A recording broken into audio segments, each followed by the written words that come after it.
Yet knowing that their memory lives on so vividly within you, it brings me great joy. I pray you keep them close to your heart.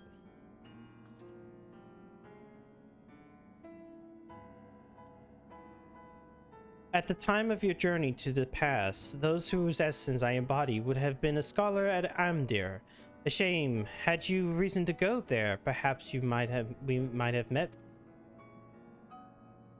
As a man of learning, he is firm friends with Vana. They spend long hours trading theories or debating the laws of the universe. I remember joining her faction as the final days bore down upon us. Yet of the events surrounding that tragedy, I recall precious little. Eidolon wished for the people of your age to decide their own path. Thus, I suspect my recollection was limited by design. Yet, even she could not cut away one persistent memory. I feel most distinctly his sadness at what was about to pass. That in becoming Eidolon's heart, Vana would forever stand apart from the people she so loved. Yet if she was resolved in her conviction, then he too would share her sleepless vigil over the future yet to unfold. Thus was the vow he made to Vana as her transformation took hold. Her fervent wish must have been reached into some fashion, for though his life was drained away by the summoning, he was reborn in a new form and new purpose when I awoke as the Watcher of the Moon. And you heard, Theresa, you felt, you thought, and in seizing the future for yourself, you have brought full circle the saga which Vana began. What you accomplished was no divine miracle. It was but the beacon of hope, passed down from one generation to the next. A succession of wishes and prayers reshaping the star into the world we knew you deserved. You have our deepest gratitude, I think not for only myself, but as the man I once was, on behalf of those who devoted themselves to Vana's vision.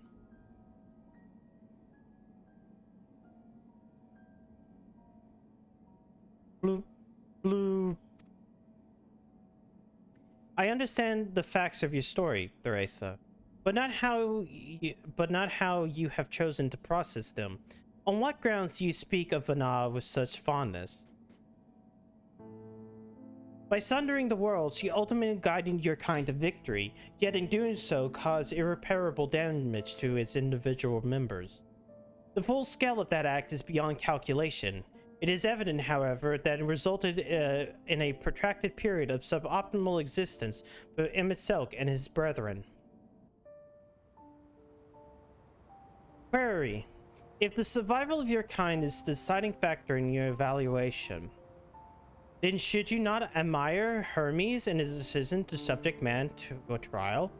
Forcing you to change or perish was the fate of countless civilizations before you.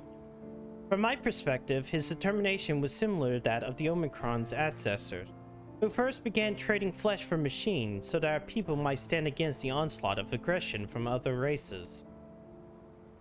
It was an unprecedented attempt accompanied by much failure and sacrifice. Their early experiments were crude, primitive. Had they not made those first advances, however, we would have remained vulnerable to our environment. The violence would have been utterly consumed us. And what of Emet himself? Judging by his retelling, he was a benevolent ally saddled with a tragic fate. Yet I remember the years when my instruments fed me a data of events from across the entire star. During the time, I witnessed his Asian's engineers multiple instances of cataclysmic strife. These calamities, as you know them, were responsible for planet-wide destruction. A man whose endgame relied upon the extinction of all modern mortals must, by definition, be your worst enemy.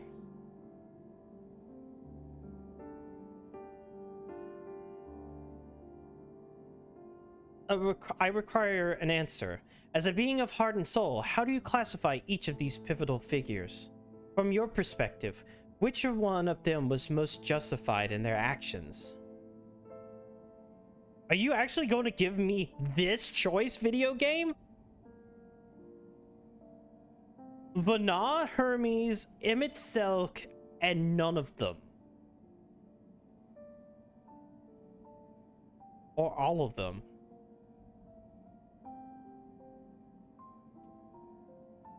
I'm going to go through each one. Vana, I feel like in her desire to, I guess, struggle against everything, feels kind of bad because you still put humanity at a very great risk, and your contingency plan would still not have allowed for anything to kind of succeed. Imixelk's plan was great at the beginning until Vana did what she did. Then it's still untold catastrophe after catastrophe after catastrophe. Hermes' entire fucking point is not justified at all. He basically led to destructions of countless civilizations, even that didn't deserve it. I don't think all of them are justified in their own way. And out of everything, I don't feel like all of them were. The end goal would not seem justified because it led to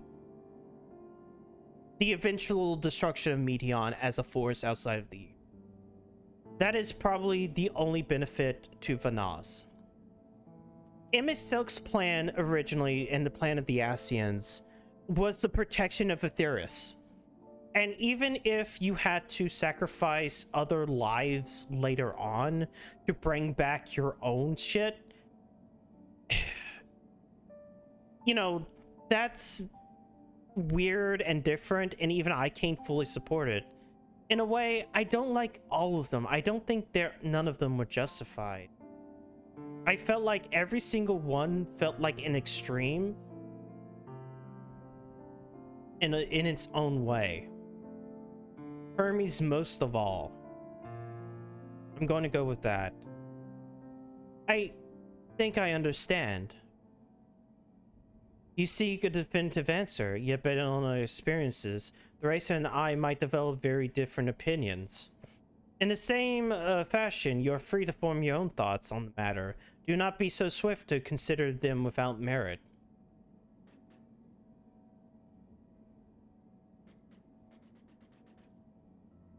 I do not have my own thoughts on the matter. I assess each situation with the same logic pathways available to every Omicron.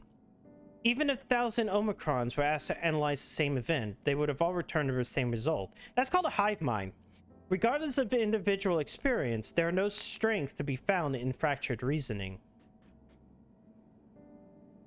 Nonetheless, I found your input valuable, recording data alongside interviewed results. This concludes my investigation into the incomplete elements of the final day's report.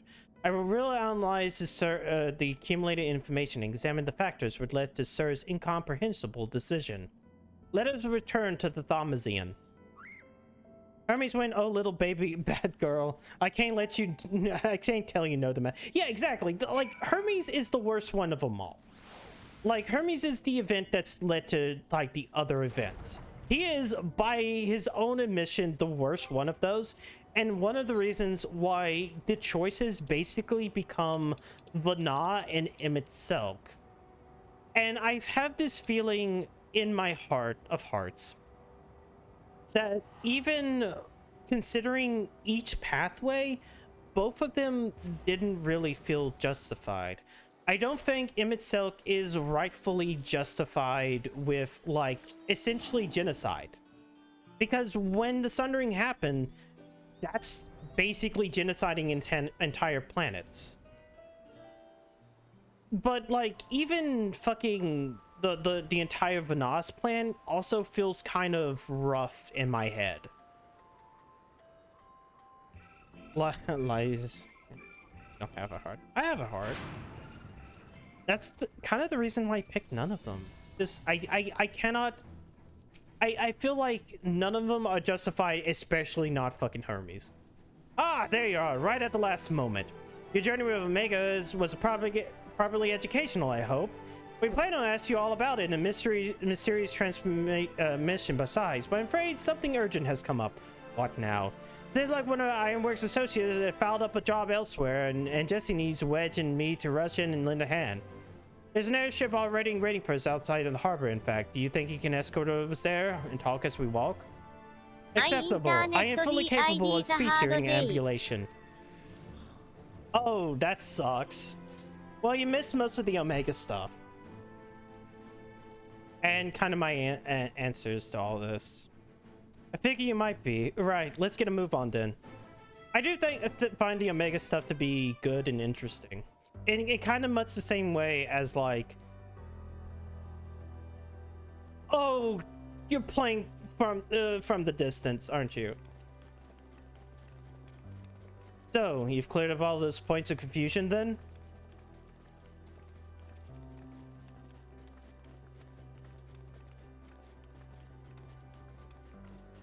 Okay, it's just the instrumental. I had mistakenly classified your intangible heart as an ability of some kind.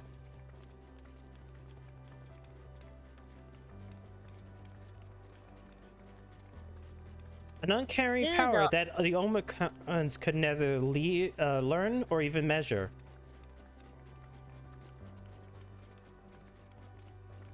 Even now, its full nature yet eludes my comprehension.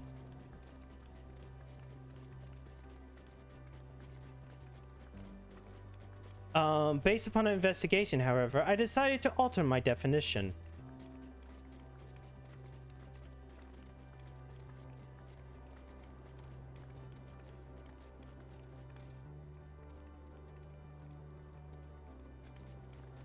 A phenomenon which influences one's interpretation of reality.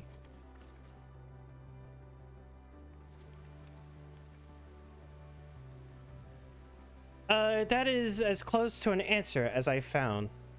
Could not have been entirely. This is as close of an answer I have found. But not preserving the timeline couldn't have been entirely. Exactly, like in of itself, her fight with the Asians and essentially is using her knowledge of what Emmett Silk and the Asians would do to her own advantage. If Emmett Silk is not justified, neither is Vana in her own way, because she needs the Asians to have their reasoning to continue the fight against them, to build up humanity's strength and use in dynamis. Accordingly, Sir's actions upon Meteon strongly indicated the presence of a heart.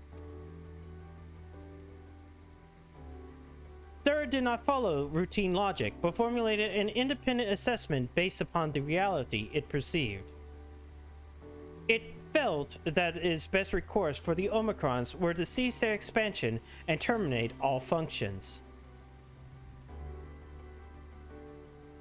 It's supposed to look like the robot from Final Fantasy V. I can even pull it up. Like, Omega is the super boss in Final Fantasy V, and kind of looks like that.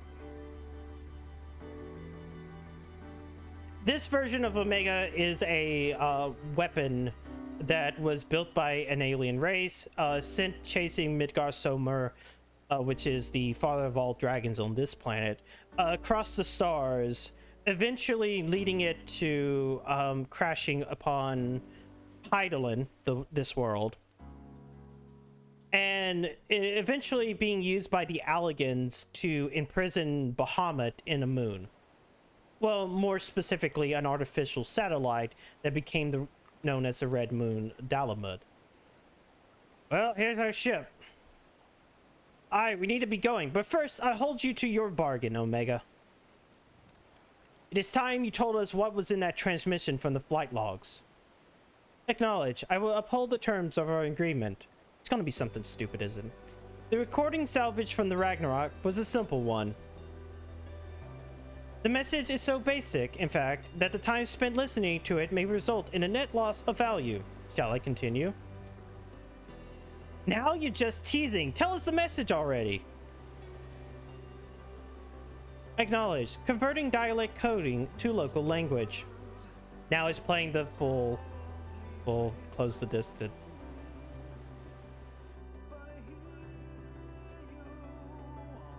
To whoever receives this message out there in the vast reaches of the cosmos. To someone, I hope, who looks up at the stars with the same wistful gaze as mine.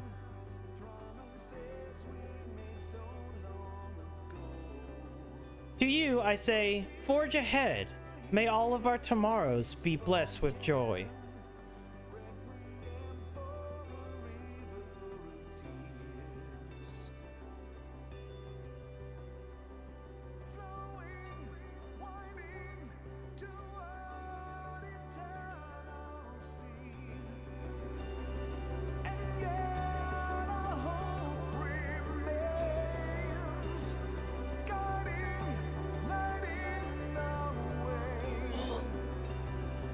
Song is so good.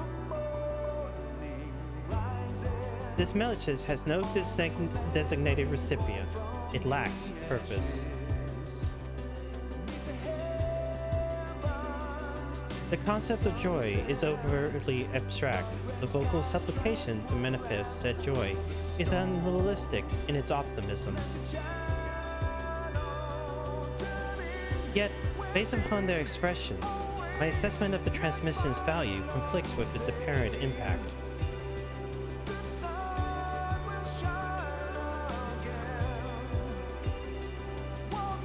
And still, I fail to understand you, sir.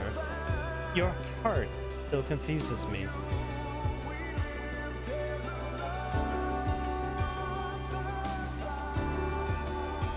Was termination of everything the correct course? How could you arrive at this conclusion?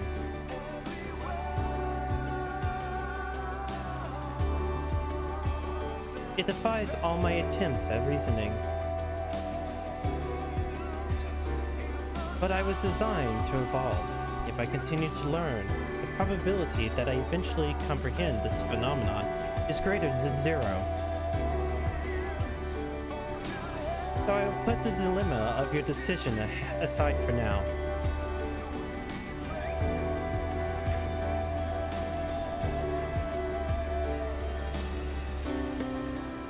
And continue my existence upon this distant star. As I dwell among these many life forms, so will I continue to piece together the complete shape of their mortal hearts.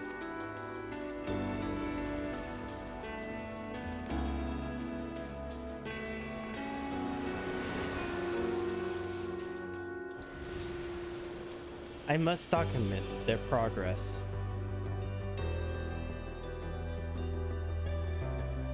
The music in this game is probably one of its strongest suits. Fucking Masahiro Shokin. Wait. I forget that if it's his first name.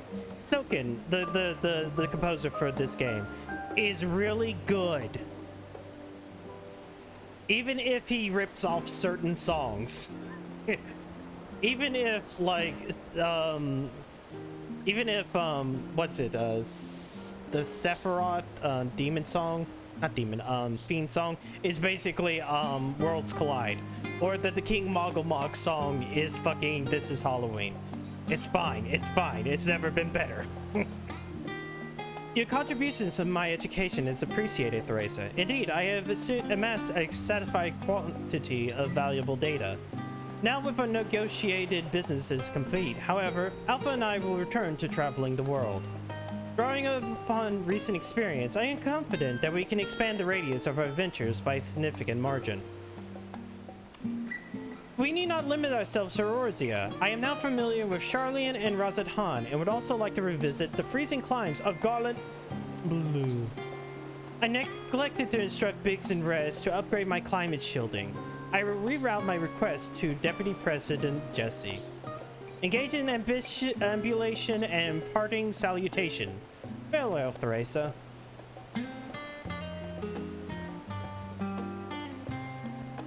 Alpha gives a vigorous shake and draws forth a scrap of paper from under his wing. Wait! It seems he wants you to have it. Perhaps this is a way of thanking you? Oh, wait. Flow together. Wait. I gotta see what that is. lively, Alpha. The road is long, and we've barely begun our journey. A new chapter, new gameplay. Okay, so that's it. It's only that. I thought there might be more to it. That was just the entire quest line. I kind of want to see exactly what that is. To flow together. Turn this back down a little bit. But yeah, if you like that song, be prepared for Final Fantasy 16 because Masahiro, fucking Soken is doing the soundtrack for Final Fantasy 16. Like, a lot of the team of Final Fantasy 16 is the 14 team. Some of them haven't worked on this game in a while. They worked upon the Heavensward expansion. That's the reason why, even when I look at that, I go, yeah, that game's probably gonna be good. I love Heavensward. No stream. I'm pretty much going to go with no stream tomorrow because of how everything is right now. I still don't know if I have to go somewhere else. I think, okay, it was flow together, right?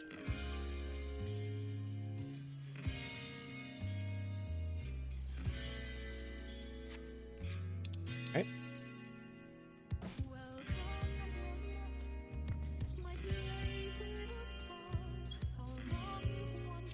I don't remember where this plays. But yeah,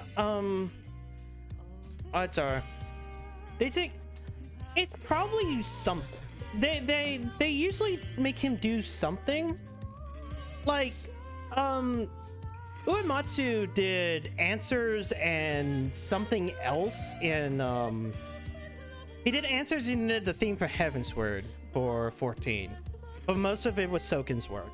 Or at least now. If they made Uematsu do something, it might be just something small, like one song. Maybe the main theme. God.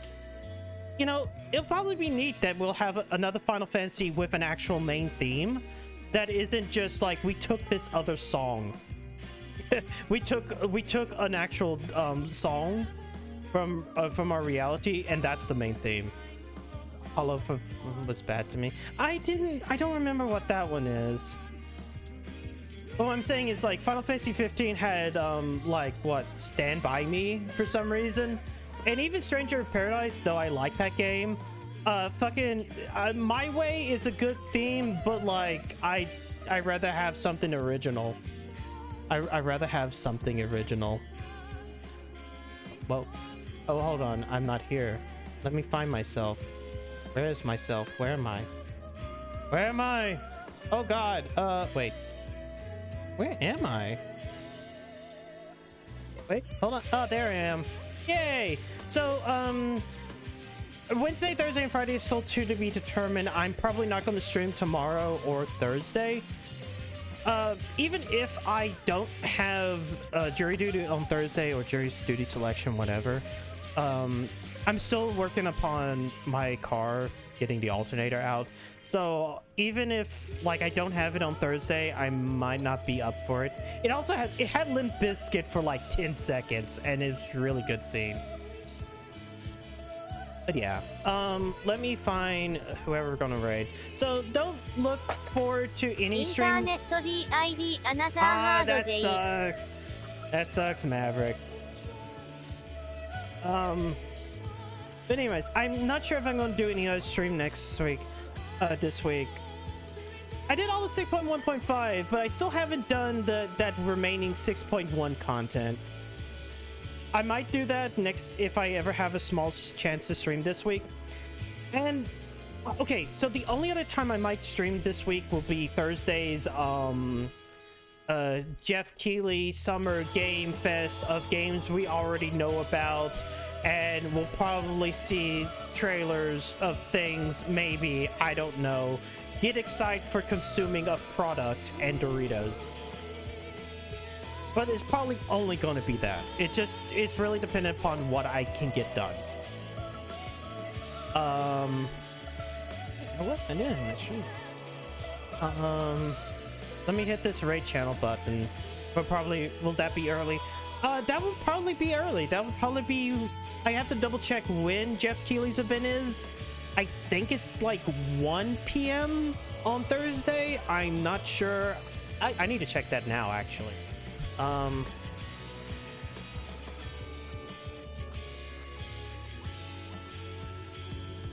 Yeah, here we go. Summer Gaming Fest, June 9th. I just need to see. 2 p.m. So it'll be 2 p.m. Eastern. I'll do that. I probably won't do the Volver. I'm looking at fucking what Jeff Keighley has on this site. I'm not gonna do Netflix gaming because fuck that shit. I won't be doing Tribeca. No, fuck that shit. I guess the next time you'll see me after that will be the Xbox Games Showcase on Sunday, right? The 12th? Because we're at E3 time. So I'll do Xbox. I probably won't do PC. I might do Capcom. We'll see. Even though Capcom is previously announced games, maybe we'll see some RE4. I know it sucks, but at the same point in time, I love laughing at it. I enjoy when something stupid happens. I enjoy getting mad at the video game. I enjoy it for every single other thing. All right. I got to make a selection of people to raid. For our probably only raid of the week outside of Thursdays. Let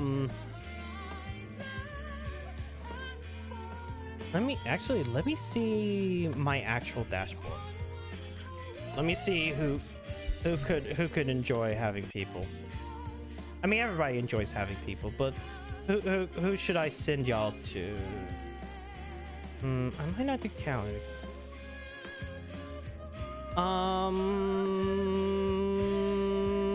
We'll do Lucatil. How about that?